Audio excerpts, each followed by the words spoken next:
Bismillah ar-Rahman ar-Rahim, Surah Yunus, chapter 10, and we will cover verses 83 to 92. And I've given it a gist of title, Organizing Self-Development Under a Non-Deen System. These are the references, and this is our contact in case anyone has a query or a question. Recap verses 74 to 82. The verses which were covered in our last presentation. The confrontation between Pharaoh and the messengers, that is Hazrat Musa and Hazrat Haroon, was covered, which gradually resulted in direct dialogue between the religious scholars of Pharaoh and Hazrat Musa. Both sides presented their line of arguments and evidence. Pharaoh accused Musa and Haroon of trying to mislead him and of his people away from the path of their forefathers. He and his cohorts deliberated on the message of Wahi and came to this conclusion that this message of Wahi needs to be confronted through the medium of the religious scholars in the country. They considered it was a threat to their rule and their values and cannot be allowed to flourish among people, including Bani Israel. After Pharaoh's religious scholars presented their reasoning to support the unjust and tyrannical system of the land, Musa presented his side of reasoning based on evidence on the reality on the ground.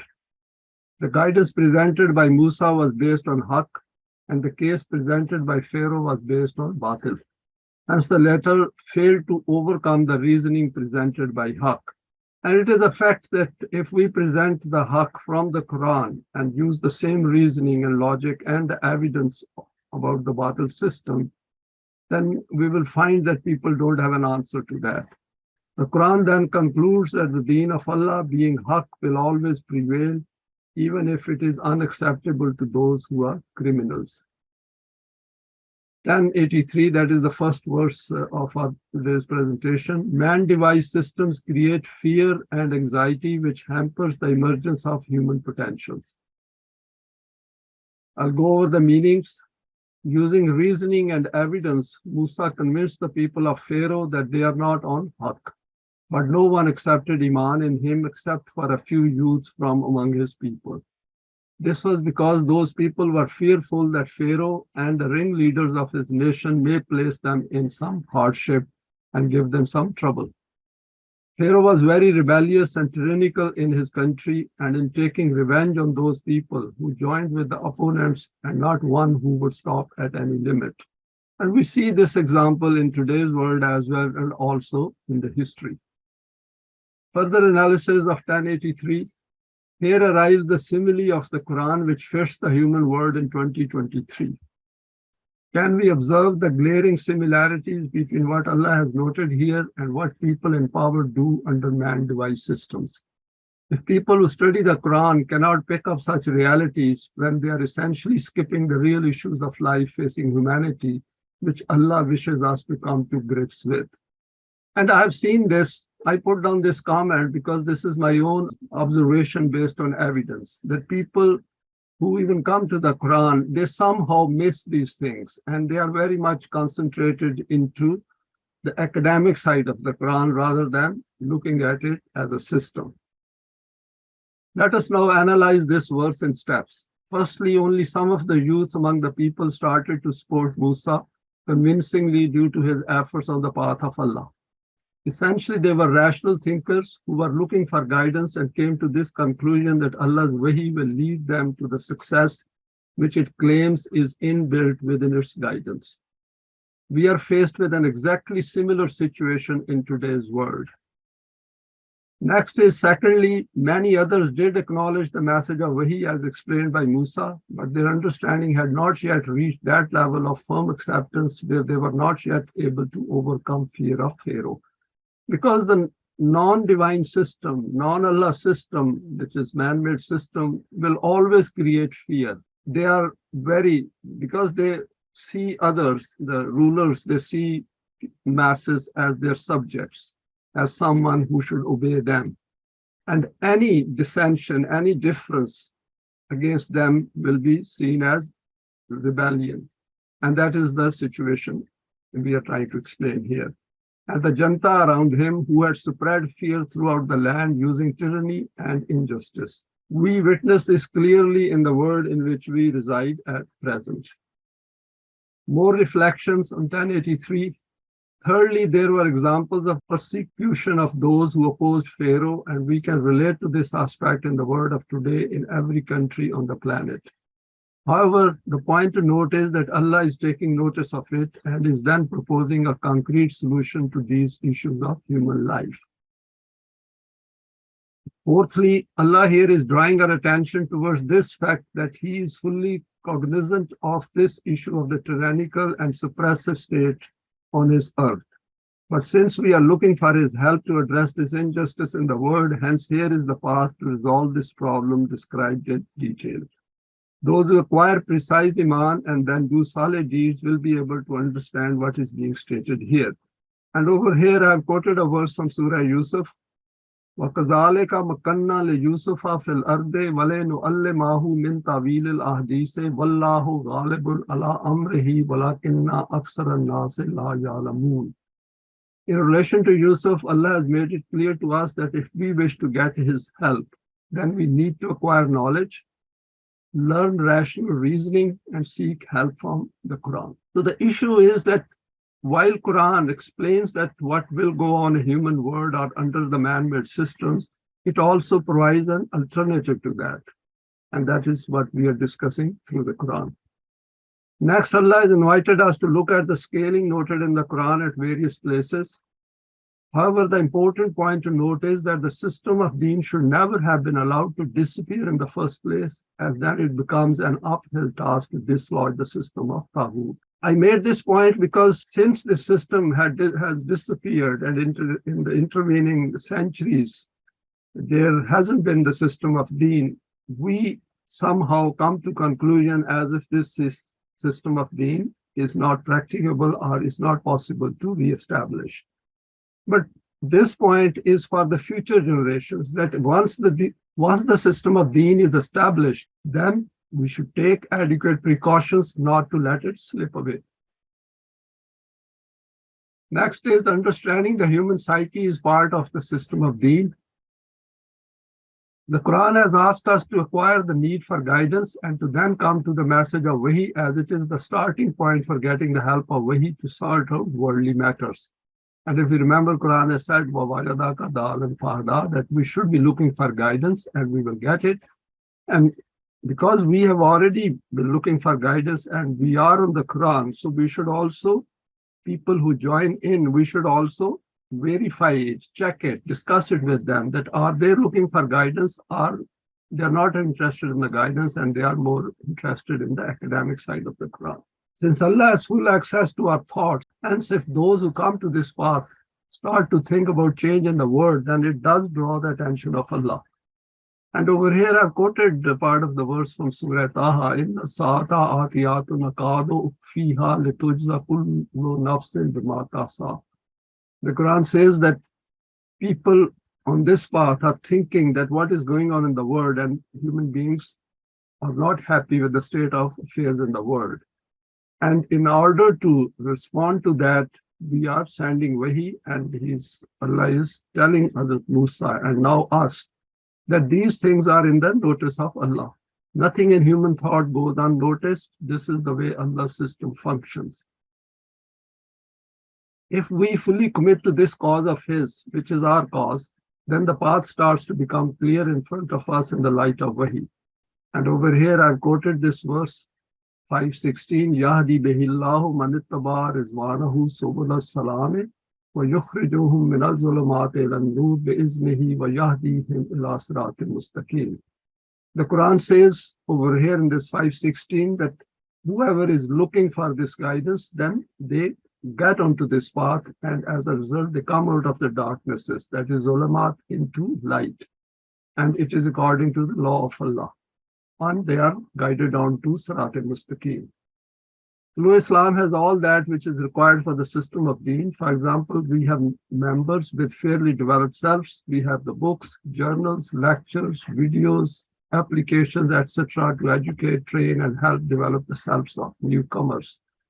because we can explain to them, and essentially people can develop their own self. They don't have to be in a congregation. Ideally, yes, as a course, they should be on one platform, but till that is achieved, they can at least make an effort at their own. Above all, we now know the complete procedure and process of getting help of Allah on this path. And of course, we are pursuing this procedure of the Quran. Now, let us look at the next three verses, 84, 86. Becoming fully aware of the world in which we reside is part of understanding Wahi of Allah. وَقَالَ مُوسَى يَا قَوْمِ إِن كُنتُمْ آمَنْتُمْ بِاللَّهِ فَعَلَيْهِ تَوَكَّلُوا إِن كُنتُمْ مُسْلِمِينَ وَقَالُوا عَلَى اللَّهِ تَوَكَّلْنَا رَبَّنَا لَا تَجْعَلْنَا فِتْنَةً لِلْقَوْمِ الظَّالِمِينَ وَنَجِّنَا بِرَحْمَتِكَ مِنَ الْقَوْمِ الْكَافِرِينَ. Musa told his nation that when you have accepted Eimaan in the truth of the laws of Allah, then do not be fearful of anyone.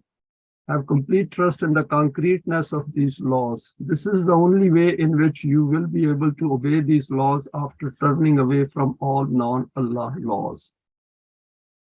They said that you be rest assured we will maintain complete trust in these laws. Then they presented this wish of theirs to their Rabb, that you protect us from this, that we may not become a testing ground for the coercion and tyranny of the opposing party. Save us through your rahmat from the tyrannical grip of these people who are transgressing the law of justice and haqq. And we can relate our desires to these three verses as of today. And that is important, that anything arising in our hearts, Allah knows about it. So he is taking care of it, and the Quran is addressing those issues. Psyche of enslavement. These verses, some of the most difficult part of striving on the path of Allah, especially when the messengers tried to infuse life into the literally dead state of a nation. Messengers are also human beings, and the point over here is that if messengers could bring out life within their own self, then of course the people around them, they can also apply it to them and let them know that it is possible to follow Wahi of Allah. Tolu Islam is also doing the same. When despite opposition and false labeling, we continue this mission on behalf of Allah, uninterrupted and with vigor, despite hearing frustrated words from all directions. Just see our members on every platform spreading and sharing the message of the Quran locally and across the world to let mankind know that there is a better way to live this life. Despite temptations, we do not get distracted from the clear path and keep our path straight in the light of the Quran. We never ever say that we are doing nothing. And that is important, because whatever we are going through in the Quran, we have to apply it to our situation as of today. And since we claim that Tolu Islam is the only platform in the world which talks of the system of Deen and of the pure Quran, hence we have to relate it to our own efforts. A nation living in a state of servitude and slavery for generations has its psyche changed to a very low state of development. And this is something, a point of instruction for us in Tolu Islam, that we should understand that people who haven't seen the light of Wahi for such a long time, they need time to understand it. People generally think that this is how human life is meant to be, and they concoct those beliefs which provide justification for their existing state. For example, Qismat, predestination, gods of all kinds, including idols, Taf, clergy, god of quick results. Musa had assessed all this. This is what appeared to be as a moving serpent. And Allah guided him through Wahi that life can appear in dead people if they understand that Allah is with them. Allah who owns the heavens and the earth. His words need to be trusted and then followed. The results will appear in due course in their own time. Expanding it further, these three verses. Then the question is put across and it is said in kuntum muslimin, i.e. if you call yourself a Muslim, then you need to accept this guidance, and this will mean that you have now gone on to a different track in life. On this path, no one feels abandoned. Here is an evidence-based definition of a Muslim. So the first verse essentially defines a Muslim. Firstly, accept Eimaan with the connivance of your heart. Secondly, have trust in the laws of Allah. And of course, it takes time. We have to gather evidence through our own efforts and in the world around us. And thirdly, submit with the connivance of your heart and mind that this is the path for us. Come together and then stay together. They acknowledge their commitment, and since this is the path of Rabubiyat, this is the one which will take them to the system of Deen. The requirement of this path is that they need to display the divine attributes of Allah and develop firm Eimaan that these will never let them go astray. As noted in verse 103, holding on to this support will lead them to success, though at present physical signs have not yet appeared. In fact, physical signs have already appeared before us. That true Islam is there as a reality. And then all those who are in true Islam are completely motivated towards the system of Deen. And this is the message they convey to everyone. The next part of the verse provides us with guidance about taking precautions on this uphill climb. Rabbana la taj'alna fitnatan lil qawmi zalimeen. And Allah has beautifully translated or conveyed human feelings that do not, this is what people say, that we don't want to be a testing ground for these people who do not accept the message of Wahi, do not want to change their system. Having recognized the criminals now seeking guidance to counter their strategy and tactics, here the address is to Rabb, i.e. making a commitment that we know who are Zalimeen and their fitna, that is the wrong which they resort to. Fitna is used for both sides. It could be trials and tribulations to become stronger, and it can also be externally imposed on human beings. But under the guidance of Wahi, we will overcome all challenges as our efforts are for Haqq, for which the universe is created. So there is a lot in terms of changing our own psychology. And one thing is very clear in all these verses, that Allah knows our deepest feelings, deepest emotions, our deepest desires, our deepest fears. Allah's help and its availability need to be part of our psyche. Being on the correct path, we know your help, that is laws of Allah, is continuously available to us, and we will never feel left alone or not supported, despite the fact that it is not yet visible in the physical domain. So what is being represented here are the desires of the people of Bani Israel and Hazrat Musa and Haroon, but in a way, these are our words, these are our feelings, these are our desires. This is what yu'minuna bil ghaib means, and we will come out of our present state if we continue our efforts on this path. We know your law and your laws do not change, and we have complete trust, and it is based on evidence in these laws. Here comes a challenge for us in Tolu Islam. So over here, I've tried to relate it to us. We live in a world which is totally in the control of al-Qawmil Kafirin. We can have subclasses as well, but essentially this is the system around us is an abusive system which is man-made and is enslaving mankind. We do not wish to even listen to the words of the Quran, Allah, Deen. The pure Quran is also disliked by sectarian Muslims, and the Quran has guided us by stating, وَإِذَا ذُكِرَ اللَّهُ وَحْدَهُ شَمَازَتْ قُلُوبُ الَّذِينَ لَا يُؤْمِنُونَ بِالْآخِرَةِ وَإِذَا ذُكِرَ الَّذِينَ مِن دُونِهِ إِذَا هُمْ يَسْتَبْشِرُونَ. This verse really sums up the facts around us, that when Allah alone is mentioned to these people, their hearts are filled with disgust. They are those who do not have Eimaan in the hereafter.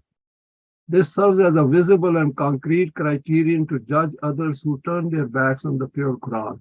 This point is only in order to recognize these people, otherwise we treat everyone with respect as human beings.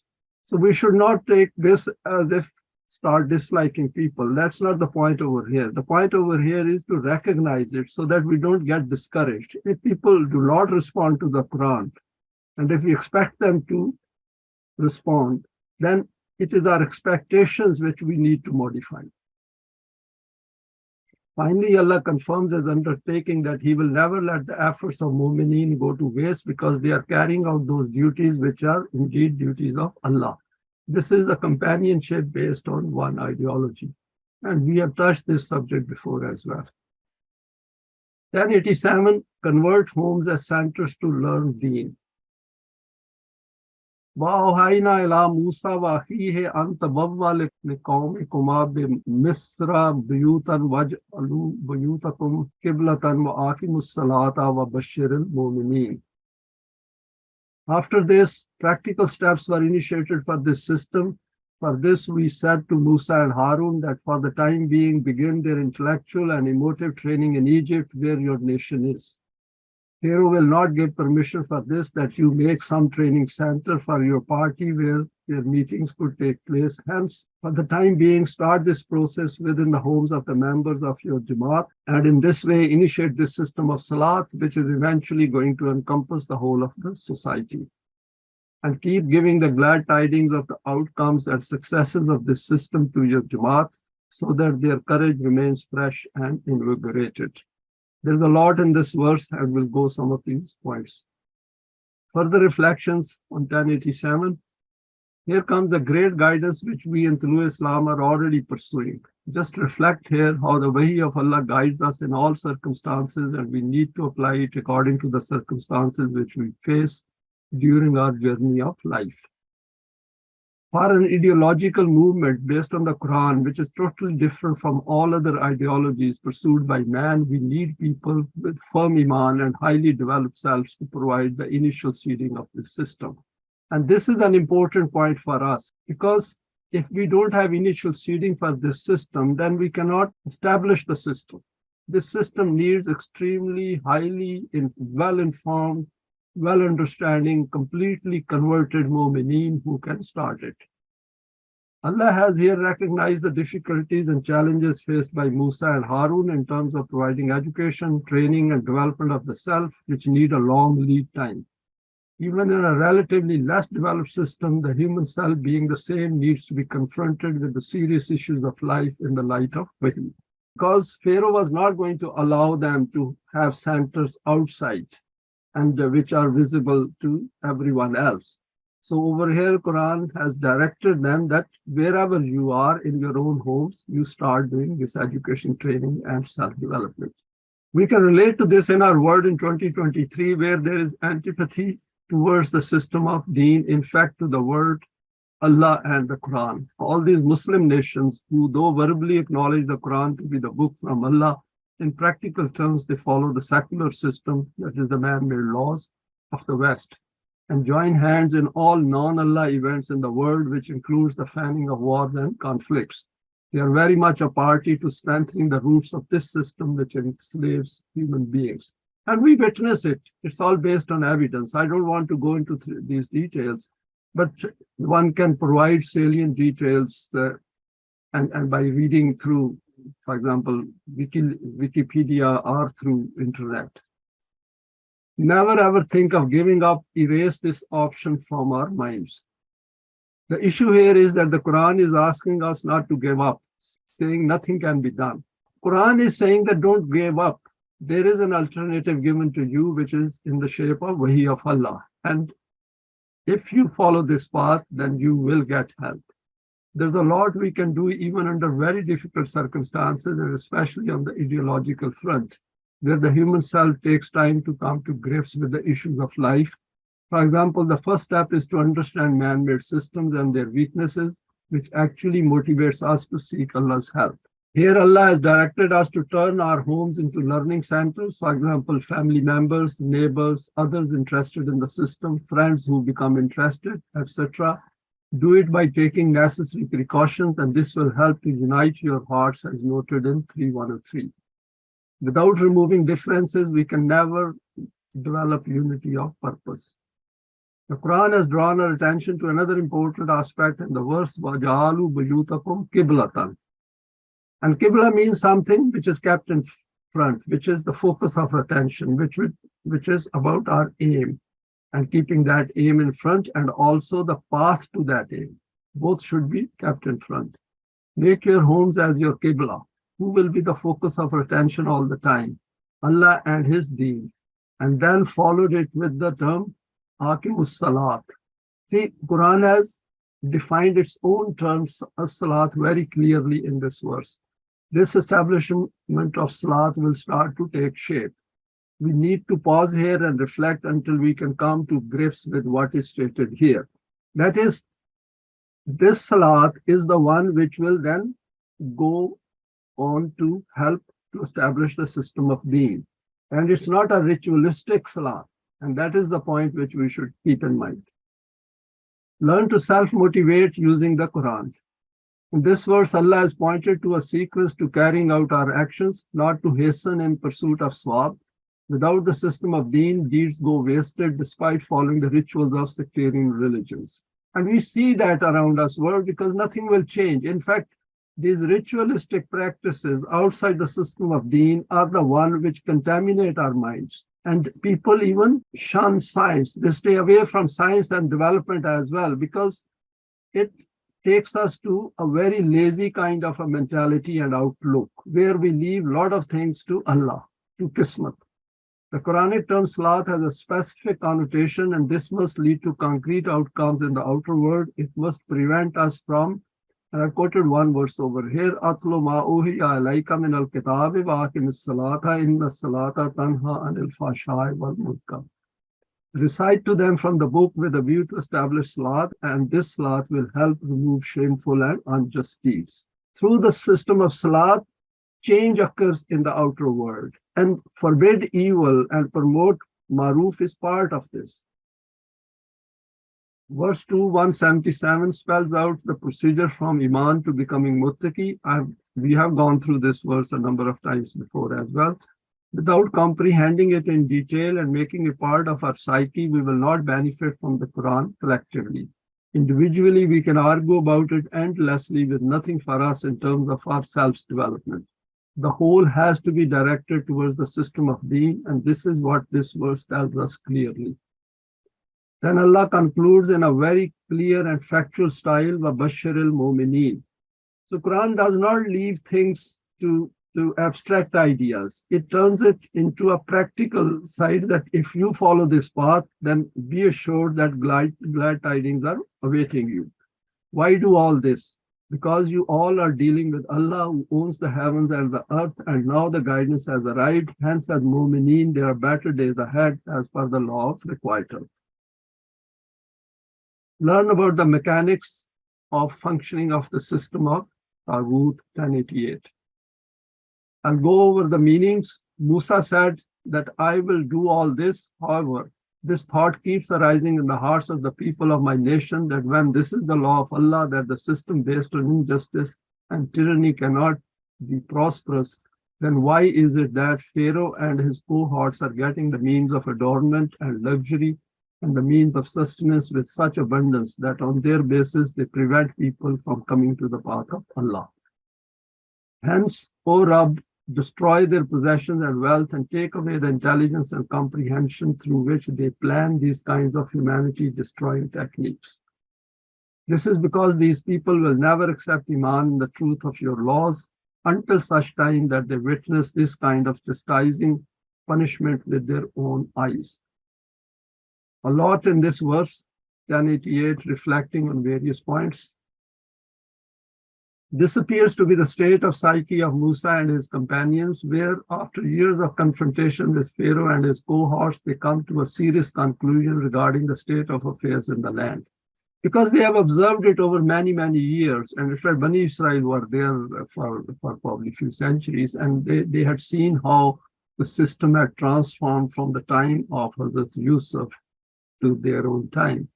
Just like Nuh, he plus Mu'mineen also reaches this conclusion that Pharaoh is not going to budge and is not going to come to the guidance of Wahi. This verse also indicates that they have reached this kind of a conclusion that over years of Hazrat Musa dealing with Pharaoh, that he's not going to change and he's not going to let Bani Israel go. Hence, making further efforts in this direction is not going to produce any positive outcome, as all those who wish to change have responded to the Wahi of Allah. Musa and Haroon now desires to take Bani Israel and others, if any, out of Egypt, away from the hegemony of Pharaoh, so that he could continue with the education, training, and self-development of his people. His aim is to move to a land where they can establish the system of Deen, where they are not subject to man-made enslaving laws. He and his companions worked out the details as is evident from other verses, and they expressed their plea to Allah to obtain strength in this direction. The wording used here reaches into the finer aspects of thinking of Musa and Mu'mineen when he says that firstly, Pharaoh and his courtiers possess material power which is preventing them from thinking of an alternative. And it is a fact of life that when human beings accumulate power and it is not guided by permanent values, then they try to use it against fellow human beings. And we see that in being demonstrated in our world. Secondly, in order to think about Rabubiyat, this is an impediment on this path, O Rab. So unless they are deprived of the means and resources behind their power, they will keep misleading the masses. Here is the plea from all of them, how can we get this power? So what they are saying is that when they see this material power of Pharaoh and his forces, now they are not sure how to counter it. And here Quran is telling us the procedure how to counter it. And previously it has said that you first establish centers of learning within your own homes and keep strengthening your own resolve against the system and support for the system of Deen. How unguided material strength affects human psyche. Thirdly, the accumulation of this wealth and possessions has turned their hearts into stones. And this is a very important point, which I thought is worth expanding. That what this material wealth has done on the hearts of these people who are controlling this system under Pharaoh is that they have become harder now. Once they are, of course, Hazrat Musa and Haroon and Mu'mineen over there would have drawn their attention to the wrongs they were doing in the land. And this hardness is going to keep increasing with time. Therefore, psychologically, they simply cannot come to the path put forward by Wahi. And we can see that in our world as well. The things keep going from bad to worse. Here is the conclusion in the light of Wahi, which serves as criterion for us in true Islam, i.e., never have false hopes about the people in power who have rejected the path of the Quran. Never expect that they are going to change at their own without the system of Deen, without being confronted by Haqq. The whole point of the Quran is to confront Batil with Haqq. If we do, then we will waste our time and energies on those aspects when Allah clearly states that they are not coming to this path as they have crossed all limits as defined by the Quran. And we can try that. We should give the message like Musa, he went to Pharaoh and kept giving him message. And of course, he confronted their religious scholars as well as the magicians. But deep down, we should keep it in mind that what if they don't change? So we should have an alternative strategy. The Quran has drawn our attention to this aspect of the human psyche in verse 274. Summa kasat qulubukum min ba'di zalika fahiya kal hijarati aw ashaddu qaswatan. Then your hearts were hardened. These became like a stone and even worse in hardness. And interesting is that this verse is addressed to Bani Israel. And we can see the same state of our sectarian Muslims. They are not very different from the Bani Israel whose picture is depicted here. Interestingly, here the Quran has commented on the psychological state of Bani Israel. The today's Muslims can hold international football, but they don't see poverty in the world.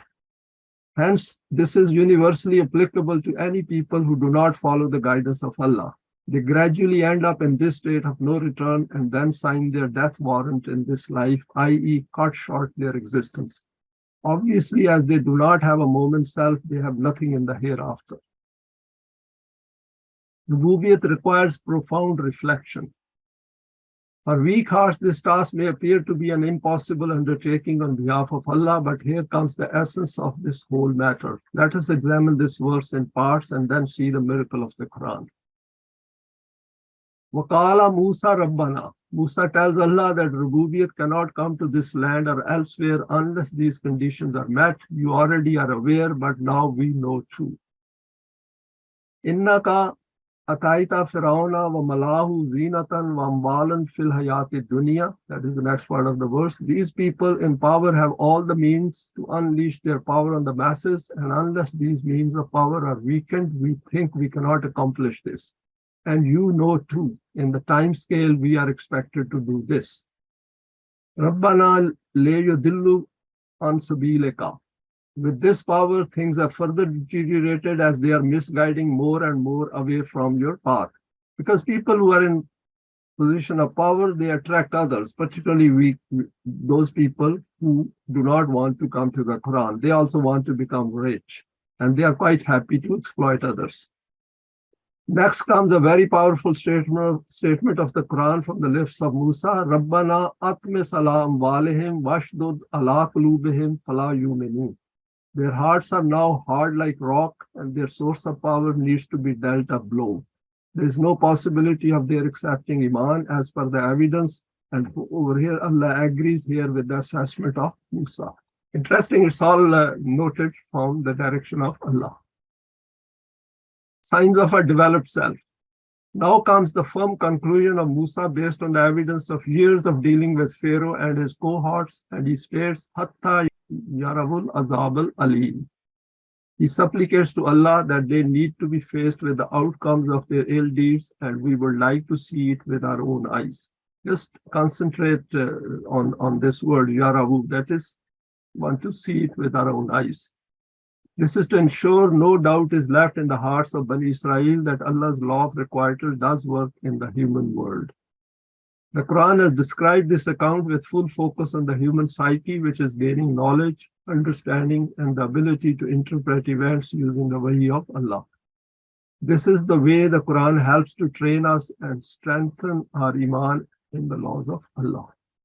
We can literally feel the firmness and resoluteness of Musa, Haroon, and Mu'mineen on this path, where they have drawn firm conclusions beyond any doubt, and with no wavering that now the decisive moment has come where they need to make a choice to leave this place. The Wahi of Allah guides us precisely if we keep an eye on the changing circumstances and our own state of development as we go along on this path of Allah. Develop self-manifesting steadfastness. Qala qad ujibat da'watukuma fastaqima wala tattabi'ani as-sabila alladhina la ya'lamun.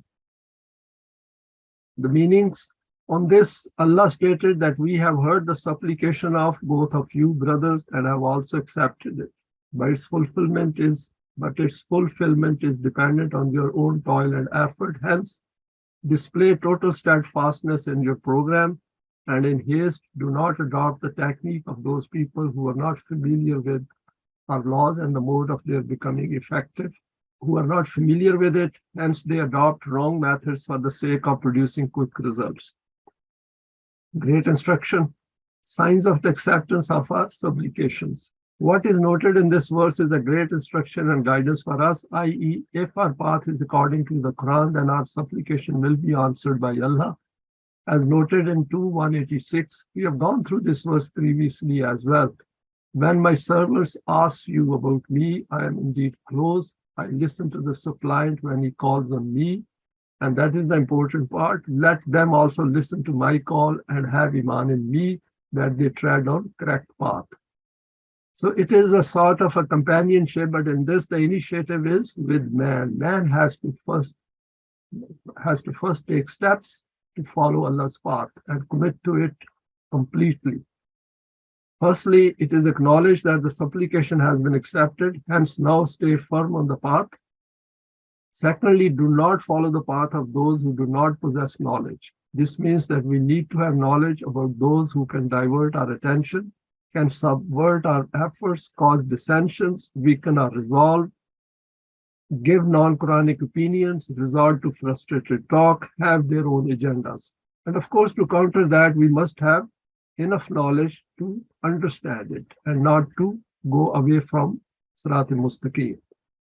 We can easily relate the state of Bani Israel to the situation we faced in today's world. Whatever may be the technology and state of development of the world, underneath we deal with the same human frailties and strengths which were faced by the messengers of Allah in their own eras. If it was different, then it would have been injustice by Allah. And this is important, that consistently human beings remain the same, and they will remain the same till the last day on this planet. 189, expanding it further, Allah has reaffirmed the importance of remaining firm-footed on this path both are instructed to remain fastaqima. That is, both Musa and Haroon have been guided that just remain firmly on this path and remain established and keep doing what you are doing under the light of Wahi. Without this, nothing will materialize, i.e., to be balanced, solid, put in sustained effort, putting things right. Even under the man-devised systems, individuals who get the opportunity and then avail it have to work very hard to get somewhere. We need to relate these aspects of the Quran to our living within the system of relative values. I said this because at the moment we are in a man-made system, and we have seen that those people who avail the opportunities and work very hard, they are also They also become successful in their aim. Now comes the next important aspect of guidance. وَلَا تَتَّبِعَنِ سَبِيلَ الَّذِينَ لَا يَعْلَمُونَ. Never to follow those who are ignorant deliberately or otherwise, for example, due to the system, but can use their intellect and emotive makeup, i.e., are quite vocal and express their opinions frankly. We come across people like that who can talk endlessly on any issue, and we may get impressed by this and may even think to take them on board. Allah has warned us about this by asking us to check the state of their knowledge and understanding over a period of time using the value system of Wahi. So that is important, that this path is full of risks as well. And the people come with all kinds of backgrounds and with all kinds of fixated ideas to this path.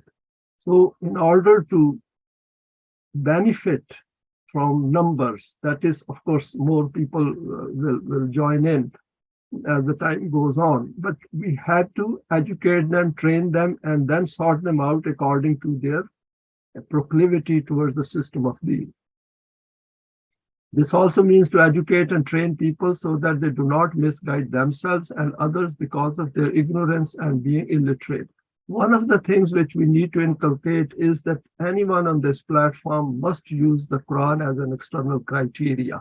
They should avoid saying, this is my opinion, this is my understanding. They should present Quranic verses and evidence from the Quran to justify to their opinions or to their expressions and their understanding. Without the Quranic verses being quoted, it is not possible to judge people on this platform. Another point of instruction here is that never let such people anywhere near the decision-making aspects of Deen. Now, next verse 1090, words of Eimaan under duress are meaningless. And I'll go through the meanings. This is a very interesting verse in relation to the destruction of Pharaoh. Ultimately, what happened was that we took Bani Israel and releasing them from the slavery of Pharaoh. So over here, Quran has omitted number of steps in between which are covered elsewhere in the Quran. Ultimately, what happened was that we took Bani Israel and releasing them from the slavery of Pharaoh, securely and safely deposited them on the other side of the river or sea. Pharaoh and his army pursued them so that they could capture them and shower tyranny and cruelty on them. They became so intoxicated in power and transgression that they did not even anticipate that they will become drowned. Hence, when Pharaoh was going to be drowned together with his army and he saw death before his eyes, in order to save himself from it, he cried out that I accept that none else has sovereignty other than that Allah, in whom Bani Israel has Eimaan. He is the one and only Allah. I too wish to be among those who submit with heads bowed before his laws. So some interesting points are covered over here by the Quran. Pharaoh on the path of suicide. Bani Israel, under the guidance of Musa, left Egypt for good and went towards Sinai historically, and in the process went on the other side of the sea, possibly Red Sea. In another place, it is stated that they left at night. Possibly Pharaoh knew they are going to leave, but did not interfere immediately, considering the impact on his own people, as it would have created conflict in the land. These rulers, these tyrannical rulers, are very careful. They do take into account the public opinion. So it is possible that Pharaoh did not want to create problems among his own people by openly attacking Bani Israel once they were about to leave. Now there was no reason for Pharaoh to chase them, as they were weak and vulnerable. and he had plenty of population to serve his ends, but still he considered it his duty to teach them a lesson for trying to escape his subjugation. And this is something very important for us over here, a great lesson, great instruction from Allah. We witness this frequently in our world of today, where the powerful nations go and invade other lands because of their desire to display their authority and to rob them of their natural resources despite having enough in their own lands. This is an important aspect of the human psyche, which as students of the Quran we need to comprehend in detail. And that is why we need Deen, because Deen counterbalances tyranny in the world. It stops others from doing wrong.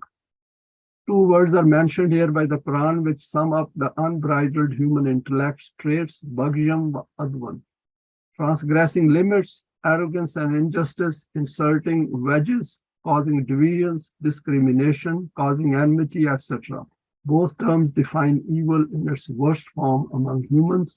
And here Pharaoh is the embodiment of these traits, and we witness this in today's world in every state. This is what Allah wishes us to eliminate through the system of Deen, and He is willing to extend His help if we volunteer to do this. Over here, we will not go into the details of which part of the Red Sea they crossed, because that is irrelevant. The issue over here is, for us in 2023, what is the lesson for us? What is the instruction which the Quran is giving us? Further reflections. The next comment by Allah is an amazing description of the human psyche. Hatta iza adrakahul gharaqu. He and his army were proceeding confidently and with pride in their power in numbers and weapons, and the outcomes of their deeds caught up with them, and they found themselves in the midst of being drowned. Next, Allah has noted the reaction of Pharaoh, and that is interesting. Qala amantu annahu la ilaha illa allazi amanat bihi banu Israel wa ana minal muslimin, expressing the desire of having Eimaan in the Allah of Bani Israel and wishing to be included among Muslimin. Here the Quran has described the frailty of the human psyche, which never accepts the guidance of Allah rationally, but is quite happy to declare it verbally in order to avoid an immediate catastrophe. Why do humans do this? And that is an important point for us as students of the Quran. The display of this kind of mentality is noted by Allah in this verse, for example, وَإِذَا مَسَّ الْإِنسَانَ ضُرٌّ دَعَا رَبَّهُ مُنِيبًا إِلَيْهِ. In trouble, man resorts to all kinds of supplications, and this is due to not understanding the working of the law of requital. As we know, the Quran puts forward its guidance to let us know the way Allah's laws function and how we should deal with the events in our life effectively, whether it is a man-made system or the system of Deen. Under Deen, of course, we will know these details right from our childhood. 1091-92, one phase of accountability ends. I'll go over the meanings of these two verses. On this, the Wahi of Allah declared via the tongue of Musa that throughout your whole life you have kept on adopting a path of transgression against haqq and justice and resorted to fasad in the land. You were repeatedly warned to abandon this path, otherwise you will become destroyed, but at that time you did not heed one thing. Now when death is standing before you, then you suddenly remember Eimaan. The one thing is clear, that Pharaoh knew what Eimaan is, and he thought that at the last moment it might help to delay his death.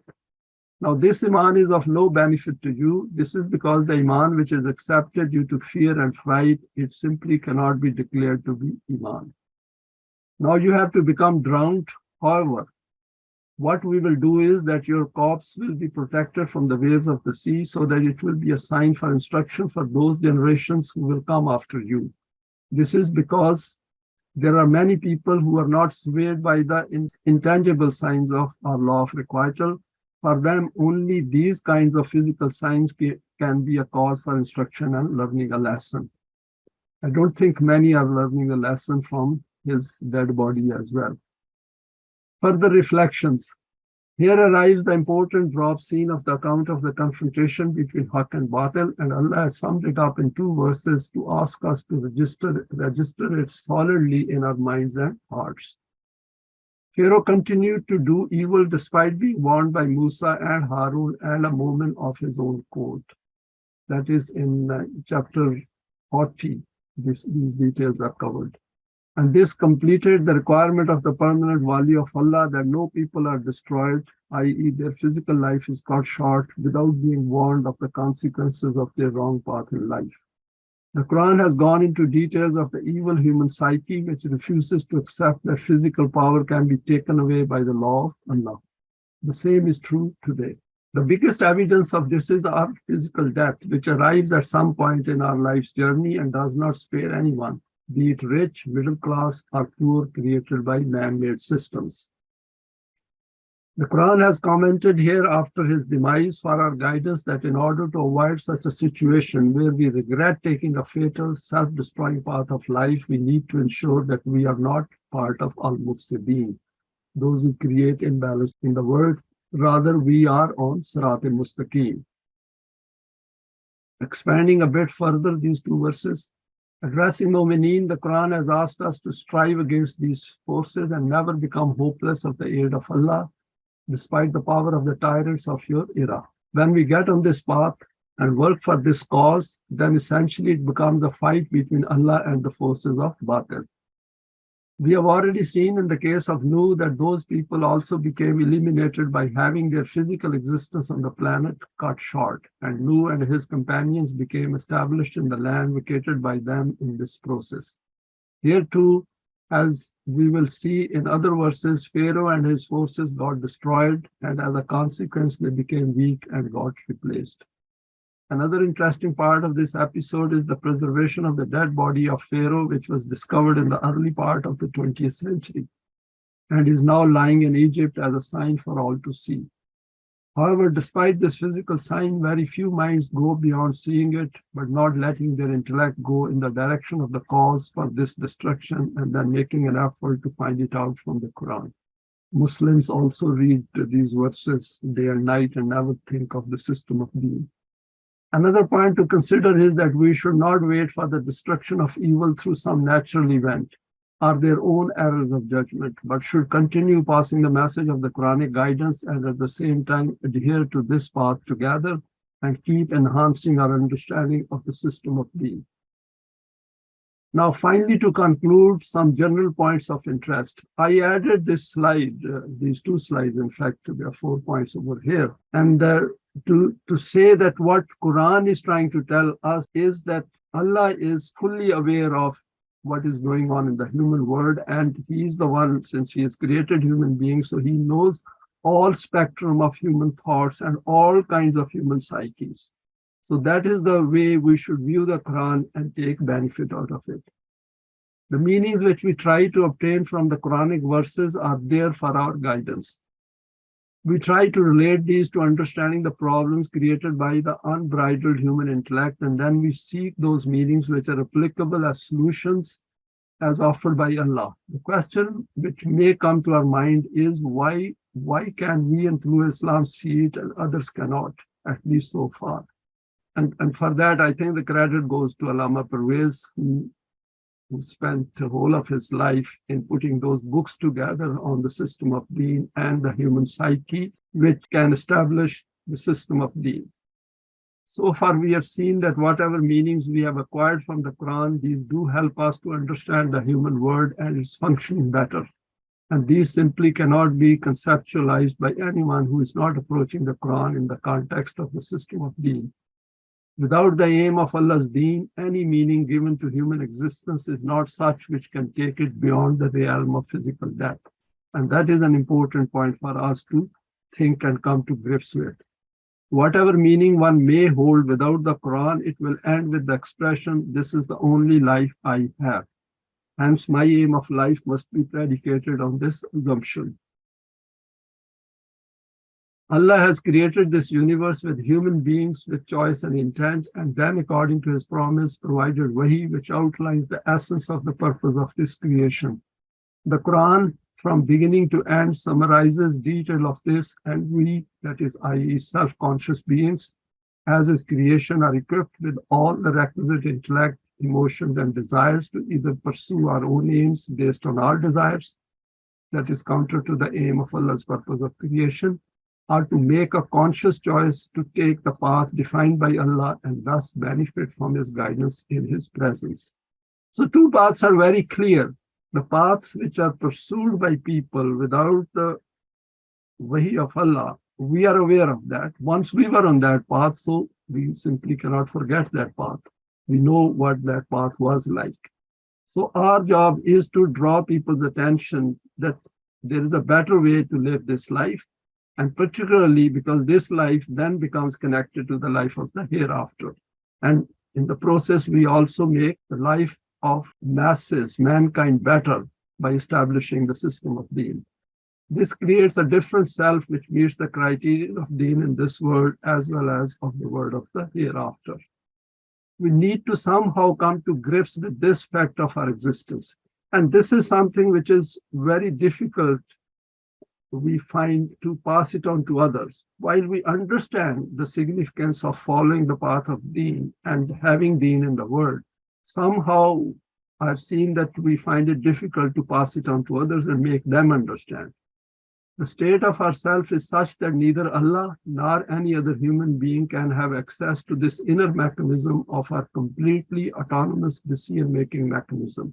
And we can check it. It's not something which we cannot check. That we have zero access to other human beings. Every human being is a complete unit in terms of making their own choices and their own decisions. It is always going to be our individual choice, and we need to somehow find an appeal in this fact about our finite physical existence in this life of ours. And finally, the Quran beautifully sums it up when it says, "Afala yatadabbaruna al-Qur'ana am ala qulubin aqfaluha." Do they not reflect in the Quran, or are their hearts locked up by them? Allah will never ever guide anyone. It is human beings themselves have to make that decision whether they accept the guidance of Allah or not. So they have to guide their own self by making their own choice. We need to keep appreciating this aspect that our hearts are not locked up anymore. So that way I said that at least we should be on this platform, know that our hearts are not locked up anymore by our own self. We have come to this guidance and we are getting maximum out of this guidance, and better days lie ahead. Thanks for your time and for sharing this today. Please feel free to share it with your contacts. You may like to subscribe for future talks related to the Quranic system of Deen.